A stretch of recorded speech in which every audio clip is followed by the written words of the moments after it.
আপোনালোকক মোৰ নতুন এটা ভিডিঅ'লৈ স্বাগতম জনাইছোঁ। আশা কৰোঁ আপোনালোক সকলো ভালে আছে। আহকচোন আজি আমি কেইটামান মহৎ লোকৰ বাণী চাওঁ।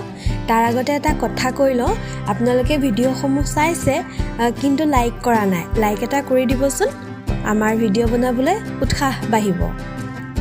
অতি সাধু হোৱা বিপদজনক বাৰ্নাডছো। আশা আছে বাবে পৃথিৱী ইমান ধুনীয়া হেম বৰুৱা। আদৰ্শহীন মানুহ গুৰি বঠা নোহোৱা নাৱৰ দৰে মহাত্মা গান্ধী। পহনৰ পৰা দূৰৈ মানিক হাততে পোৱা যায় সত্যনাথ বৰা।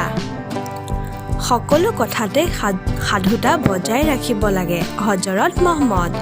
শিশুৰ সৰলতা হেৰুৱাই নেপেলোৱাজনে প্ৰকৃত মহৎ মানুহ মেনচিয়াছ।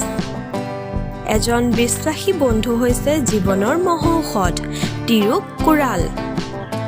শিক্ষাই জ্ঞান, জ্ঞানেই শক্তি ছক্ৰেটিছ।